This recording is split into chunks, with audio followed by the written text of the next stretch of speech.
If you want results like this or like this in 2025, you need to make these 4 key changes in your workouts. I'm gonna tell you exactly what I would do if I were to start from scratch in 2025. So let's break it down in today's video.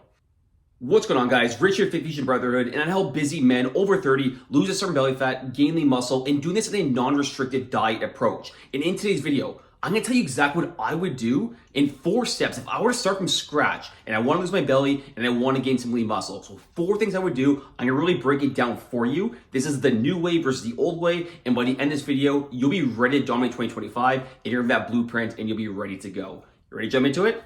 Let's go. The very first thing I would do in 2025 is, and it's gonna be 2 points tied into 1, is I wouldn't spend so much time on cardio, and I'd spend a lot more time getting my step count higher and focus on strength training. And here's why. Let's break it down.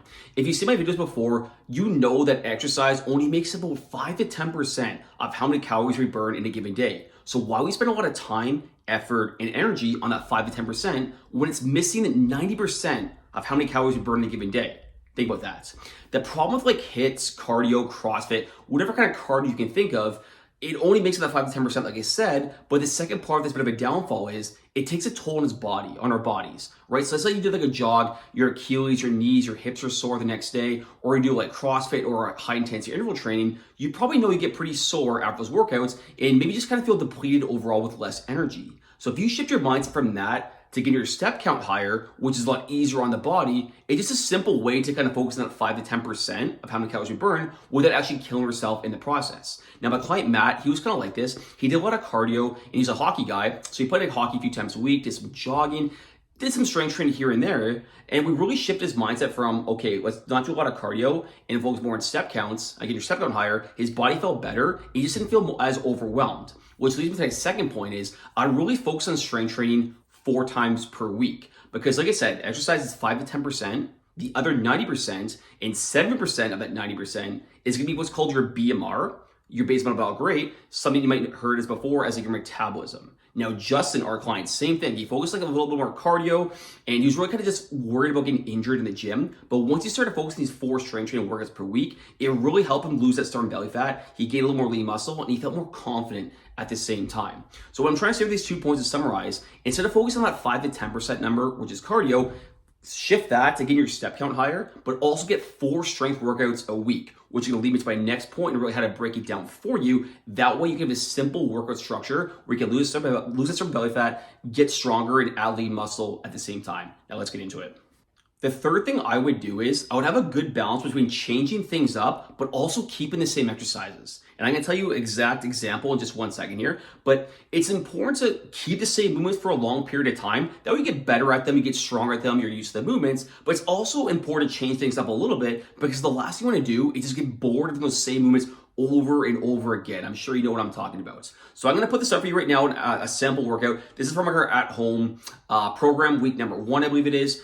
Incline row, lateral raise, push press, incline Ys, dips, and prone press. So what we do, and we find this a great blend and good mix for our members, and they love this as well, is what we typically do is we keep those 4 movements, so the incline rows, lateral raise, push press, incline Ys, the first 4 movements of each exercise, we keep those for about 4 to 6 weeks, and then we typically change up the last 2 to 3 exercises. So what we do to kind of really structure this for the first 4 weeks, you'll see it says like 8 to 12 reps for week number 1. What we do as the weeks kind of progress, we add more weight, and typically the reps are going to decrease. So let's say we do like 25-pound incline rows week number 1 for 12 reps. Maybe the second week we do 30 pounds for 10. Week 3, 35 for 8. So hopefully you see what I mean there. And we progress those 4 movements over, like I said, at least 4 to 6 weeks. And the other ones will just kind of change up because it's a good mix of doing the same movements and getting better and stronger and overall just more efficient at them, and also kind of give you a little more variety with the other 2 to change things up. So the last 2, for example, it might be dips and prone press. So dips, that's obviously more like a tricep movement, the way we, obviously chest, but triceps the week we kind of demoed it. So maybe we want to pick like a skull crusher the next week instead of a dip. Instead of a prone press, which is kind of more for the lower traps, maybe we do something like a face pull. So just kind of things where we just change things up a little bit the last 2 to 3 exercises, and then the first 4, we really just kind of break them down, get better and stronger at them over the course of a month. This is going to lead to point number 4 now, which is really important, so hang tight, and I'm going to break down this last point for you in 2025. Okay, before we get to the very fourth thing, if you want a full week that's like structured for you and it's 100% free, grab in the comment section below and you'll just basically see our full workouts, how to structure them, how to progress it, and it's yours for absolutely free. Grab in the comment section below if you want more detail on how to set it up. But the very fourth thing and the most important thing you need to know is if you want to lose some belly fat, gain muscle, and increase your strength, is you want to follow a 70-30 rule. So what the hell do I mean by that? 70% of your movement should be more compound and 30% should be more isolation. So compound, if you're not sure what that means, is it's movements that involve multiple joints. So like a squat, a bench press, a deadlifts, you know what I'm talking about. The ones that kind of really fatigue you and the ones that kind of suck sometimes. And then 30%, the isolation, is more like the bicep curl, skull crusher, quad extension, hamstring curls, movements like that. And the reason why you want to focus more on like a 70-30 split, opposed to let's say like 100% compound movements, because I'm sure you heard coaches tell you before, like, just do compound movements, bro. It's the only way to do it if you're trying to lose fat, build muscle. The reason why I don't like it is compound movements are really fatiguing on the body. And it kind of goes back to my cardio point.